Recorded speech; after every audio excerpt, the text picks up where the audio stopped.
আর আজকে যা তুলনা করে ৭১-এর সাথে ২৪, তারা কি স্বাধীনতার যুদ্ধ দেখেছে? তারা জানে মুক্তিযোদ্ধারা কি কষ্ট করেছে? আজকে যতই দাবাতে চেষ্টা করুক, আওয়ামী লীগ ভেসে আসে নাই। আওয়ামী লীগ কোনো পরগাছা না, আওয়ামী লীগ কোনো জেনারেলের পকেট থেকে বের হয়নি বা কোনো পাতা করণী ঘুটে করণী দ্বারা করা হয়নি। আওয়ামী লীগ এদেশের মাটি মানুষের সংগঠন। আর আপনারা দেখেন এই সমন্বয় বৈষম্যহীন বলে আজকে এমন বৈষম্য সৃষ্টি করেছে যে সমন্বয়ক বলেছে যে আমার পকেটে ২,০০০ টাকা নাই, সে এখন কত দামি গাড়ি চড়ে। যার বাবা তাকে পড়ানোর খরচ দিতে পারে না, এখন তার বাপদাদা জমিদার হয়ে গেছে। তা বৈষম্যটা কারা সৃষ্টি করছে? বৈষম্যহীনে নামে বৈষম্য সৃষ্টি করে আর মানুষ হত্যা করে আওয়ামী লীগকে শেষ করবে। ছাত্রলীগ ব্যান্ড, আওয়ামী লীগের ব্যান্ড করতে হবে। কেন? আওয়ামী লীগ অপরাধটা কী করেছে? আওয়ামী লীগ দেশের স্বাধীনতা এনে দিয়েছে, আওয়ামী লীগ অর্থনৈতিক মুক্তি দিয়েছে, আওয়ামী লীগ ঘরে ঘরে বিদ্যুৎ দিয়েছে, আওয়ামী লীগ ঘরের দরজায় চিকিৎসা সেবার ব্যবস্থা করেছে, আওয়ামী লীগ এদেশের গরিব মানুষের জন্য বয়স্ক ভাতা, বিধবা ভাতা, প্রতিবন্ধী ভাতা দিয়েছে। আওয়ামী লীগ ছাত্রছাত্রীদের শিক্ষার জন্য মায়ের নামে আমরা প্রাইমারি শিক্ষার্থীদের জন্য টাকা পাঠাই, বৃত্তি উপবৃত্তি দেই, উচ্চ শিক্ষায় আমরা বৃত্তি উপবৃত্তি দিই। মানুষের জীবনের যে মৌলিক চাহিদা, প্রত্যেক চাহিদাটাই তো আমরা পূরণ করছি। আজকে আমরা খাদ্য উৎপাদন বৃদ্ধি করেছি, পুষ্টি নিশ্চয়তা দিয়েছি, আমিষের ব্যবস্থা করেছি। শুধু আমরা দেশের মানুষ না, যেন আমাদের সেনাবাহিনীতে আগে কখনো ভাত দেওয়া হতো না দুপুরে, আমরা ভাতেরও ব্যবস্থা করেছি, আমিষেরও ব্যবস্থা করেছি। পুলিশ কখনো রেশন মাত্র 20% পেত, আমরা পূর্ণাঙ্গ রেশনের ব্যবস্থা করেছি। অবসরপ্রাপ্ত সেনা যারা, তারা যে একসময় রেশন নিত, আনা নেওয়া যাওয়া খরচ তাদেরই দাবির পরিপ্রেক্ষিতে তাদের টাকা, সেই টাকার অঙ্ক আমি বাড়িয়ে দিচ্ছি। এই জুলাই মাস থেকেই কিন্তু তাদের পেনশনের টাকা আমরা বাড়িয়ে দিয়েছি, রেশনের টাকা বাড়িয়ে দিয়েছি, যাতে জিনিসের দাম বেড়ে গেছে সেই জন্য। তাছাড়া 1 কোটি পরিবারের জন্য মাত্র 30 টাকা কেজিতে চাল এবং স্বল্প মূল্যে ডাল, তেল, চিনি কিনতে পারে। সেইভাবে টিসিবি দ্বারা 1 কোটি পরিবারের জন্য আমরা স্পেশাল পারিবারিক কার্ড করে দিয়েছি, যার মধ্য থেকে মানুষ সস্তায় জিনিস কিনতে পারবে, নিম্নবিত্ত বা ফিক্সড ইনকাম তারা কিনতে পারবে। আজকে সেটা দেওয়া তো বন্ধ করেছে, আবার এখন যেটুকু দিচ্ছে তাও সে 1 কোটি মানুষকে না, সেখান থেকে অনেক মানুষের নাম বাদ দিয়ে, কিন্তু টাকা তুমি বাজেটে ধরে রেখে এসেছি, তো সে টাকা গেল কোথায়? সেটাই প্রশ্ন। এইভাবে মানুষকে তারা শোষণ করছে, খুন করছে। কাজে সব খুনের দায়িত্ব এনুসকে নিতে হবে। মিথ্যা মামলা দিয়ে হয়রানি, আমাদের জেলখানায় আমাদের প্রায় 60-70 হাজার নেতাকর্মীকে কারাগারে নিক্ষেপ করেছে। প্রায় 5 লক্ষ আওয়ামী লীগ নেতাকর্মী, 14 দল সহ মুক্তিযোদ্ধা আসামি, এই সমস্ত মামলা প্রত্যাহার করতে হবে এবং আমরা যেন স্বাধীনভাবে রাজনীতি করতে পারি সেই সুযোগ দিতে হবে। 2024 সালের আন্দোলন এটা কোটা আন্দোলনের নামে, বৈষম্য বিরোধী আন্দোলনের নামে চরমভাবে মানুষকে ধোঁকা দেওয়া হয়েছে।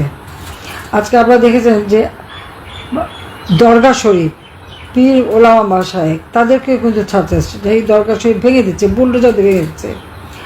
মসজিদ, মন্দির, পেগোডা, গির্জা, কোনো জায়গায় কোনো ধর্মের লোক এদের হাতে শান্তিতে নেই।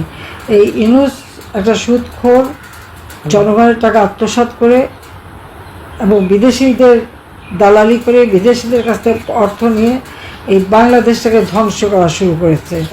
আপনারা খেয়াল করে দেখবেন যে 15 জুলাই থেকে যে হত্যাযজ্ঞ, খুন, আগুন, বিভিন্নভাবে যে মানুষের ক্ষতি, যারা এই সমস্ত ক্ষতি করেছে, যারা মানুষ হত্যা করেছে, তাদেরকে ইউনূস দায় মুক্তি দিয়েছে।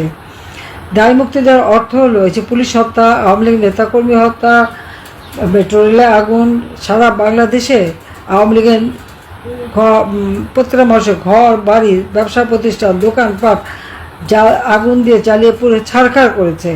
অথচ এইসব হত্যার কোনো বিচার হবে না, মামলা করা যাবে না, মামলা দেবে না।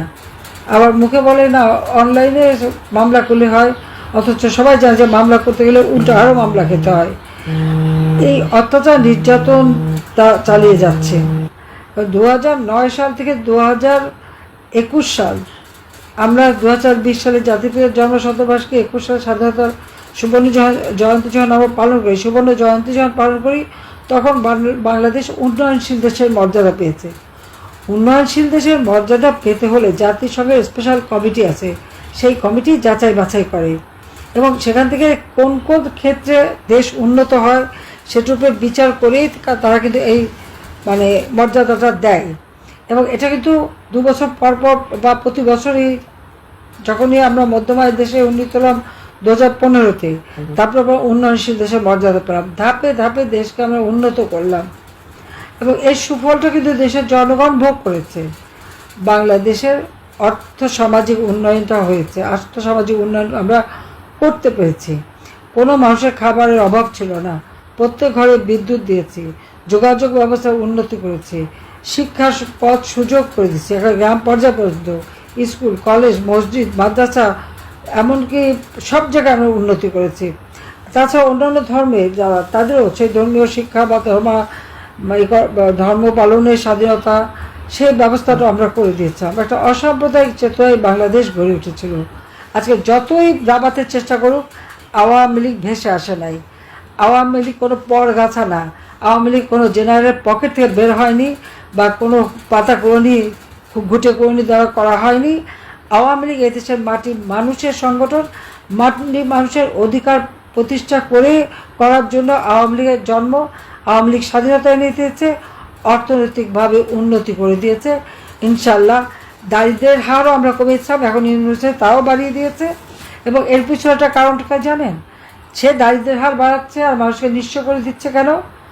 সে যে অল্প ক্ষুদ্র ঋণ দেবে আর মোটা অঙ্কের সুদ খাবে, এই আশায়। আজকে যদি দারিদ্রতা কমে যায়, তা তার সুদের ব্যবসায় ভাটা পড়বে। সেই জন্য আবার এদেশের মানুষকে তারা গরিব করতে চায়। কাজে এই সুদখোর, খুনি, জঙ্গি দেশ ছেড়ে দিয়েছে, জঙ্গিদের উপর নির্ভর করে দেশ চালায়। কাজে খুনি, জঙ্গি, ইনুস, এর হাত থেকে দেশকে রক্ষা করতে হবে, একে ক্ষমতা থেকে সরাতে হবে। কাজে এর জন্য আমাদের সকলকে এক হয়ে মাঠে নামতে হবে। আমি একটা কথা বলি যে আমাদের ঘর বাড়ি সবই তো শেষ, এমনকি জয় পুতুল তার বাবার বাড়িটা, ডক্টর অজয়ের বাড়ি, সেটাও প্রথমে আগুন দিয়েছে, সেটাও ভেঙেছে। আজকে আমার বাবার সেই 32 নম্বর বঙ্গবন্ধু স্মৃতি জাদুঘর আমরা করে দিয়েছিলাম। ওই বাড়ি থেকে জাতির জনক বঙ্গবন্ধু শেখ মুজিব স্বাধীনতা ঘোষণা দিয়েছেন, আমি আর রেহানা সিদ্ধান্ত নিয়েছিলাম। আমার বাবা তো তার জীবনটা জনগণের জন্য উৎসর্গ করেছেন, কিন্তু জনগণের, এদেশের মানুষকে তিনি ভালোবাসেছেন। কিন্তু বলছেন যে মানুষকে গভীরভাবে তিনি ভালোবাসেন। কাজে এই সম্পদ তো আমাদের না, এ সম্পদ বাংলাদেশের জনগণের। বঙ্গবন্ধু মেমোরিয়াল ট্রাস্ট করে আমরা এই বাড়িটা জনগণকে দান করে দিয়েছিলাম, স্মৃতি জাদুঘর করে দিয়েছিলাম। কি দুর্ভাগ্য, সেই বাড়িটা প্রথম আগুন দিল, তারপর হাতুড়ি দিয়ে পিঠে পিঠে আর বোলডোজার দিয়ে বাড়িটা ভাঙলো। পুলিশ ওখানে দাঁড়িয়ে আছে, সেনাবাহিনী গেল, সেনাবাহিনীকে ভুয়া ভুয়া বলে তারা অপমান করলো। আমি যাই না, এই সেনাবাহিনী সেখানে সদস্য দাঁড়িয়ে থাকলো, তারা একটু শব্দ করলো না। যে সশস্ত্র বাহিনী বাংলাদেশের স্বাধীনতা সার্বভৌমত্ব রক্ষা করবে, তাদেরকে যদি এই বাংলাদেশের কোনো নাগরিক এভাবে অপমান করে ভুয়া আখ্যা দেয়, তার মানে কি আমাদের স্বাধীনতা সার্বভৌমত্ব কার কাছে থাকবে, কীভাবে রক্ষা হবে? আর আমার অবাক লাগে যে যারা এইভাবে সেনাবাহিনীর সদস্যদের এই ভুয়া বলে অপমান করলো, এমনকি সেনাপ্রধানকে চ্যালেঞ্জ করলো, তাদের বিরুদ্ধে কিন্তু কোনো ব্যবস্থাই নেওয়া হলো না। এরকম মেরুদণ্ডহীন হলে দেশের স্বাধীনতা সার্বভৌমত্ব রক্ষা করবে কিভাবে? সেটাই আমার প্রশ্ন। চোখের সামনে কারো বাড়ি ভাঙছে, এই অন্যায় কাজ দেখে দাঁড়িয়ে থাকলে, তাহলে দেশ যখন কোনো আক্রান্ত হবে, তাহলে তখনই কি দাঁড়িয়ে থাকবে? কিভাবে রক্ষা করবে? যারা দেশের একটা সম্পদ রক্ষা করতে পারে না। আজকে একটা মানুষের বাড়ি ঢুকে ডাকাতি হয়, খুন হয়, আবার সে বাড়ি লুট হয়, আবার বাড়ি ভেঙে ফেলা হয়, আগুন দিয়ে পোড়ানো হয়। সেখানে কোনো বাধা নাই, তাদের বিরুদ্ধে কোনো ব্যবস্থা নাই। আইন আছে, আর্মি রুল অ্যাক্ট আছে, আমাদের সংবিধান আছে, আমাদের সিআরপিসি আইন আছে, ফৌজদারি অপরাধ করে সে আইন আছে। একটার পর একটা খুন করে যাচ্ছে, পা বেঁধে ঝুলিয়ে রাখছে। আজকে পুলিশ হত্যার বিচার হবে না, আওয়ামী লীগ নেতাকর্মী হত্যার বিচার হবে না। হ্যাঁ, কয়েকজনকে পেয়েছে, শহীদ হয়েছে বলে ঘোষণা দেওয়া হয়েছে। তার মধ্যে অনেকে তো আবার জীবন্ত হয়ে ফিরেও এসেছে। আমি যাদের হত্যা করেছি তারা কিন্তু ফিরে এসেছে। তো সেখানে আমার প্রশ্ন, যে যাদের হাতে হাতুড়ি দিয়ে এই 32 নম্বর ভাঙলো, তাদেরকে আবার সম্বর্ধনা দেয় সেনা সদরে, এটা কেমন ধরনের কথা? এটা কি ধরনের বিবেচনা? এই আওয়ামী লীগ তো দেশ স্বাধীন করেছে, ওই বাড়িটার থেকেই তো স্বাধীনতার ঘোষণা হয়েছে। আর স্বাধীনতার ঘোষণা হয়েছে বলেই আজকে সে সেনাবাহিনী হোক বা আমাদের পুলিশ বাহিনী হোক অথবা আমাদের সিভিল প্রশাসন হোক, আজকে যারা সচিব, সিনিয়র সচিব অথবা জেনারেল, মেজর জেনারেল বা লেফটেন্যান্ট জেনারেল বা জেনারেল হয়েছেন, বাংলাদেশ স্বাধীন না হলে কি এই জায়গায় কেউ উঠতে পারতো? পুলিশের আইজি বাংলাদেশ স্বাধীন না হলে কি হতে পারতো?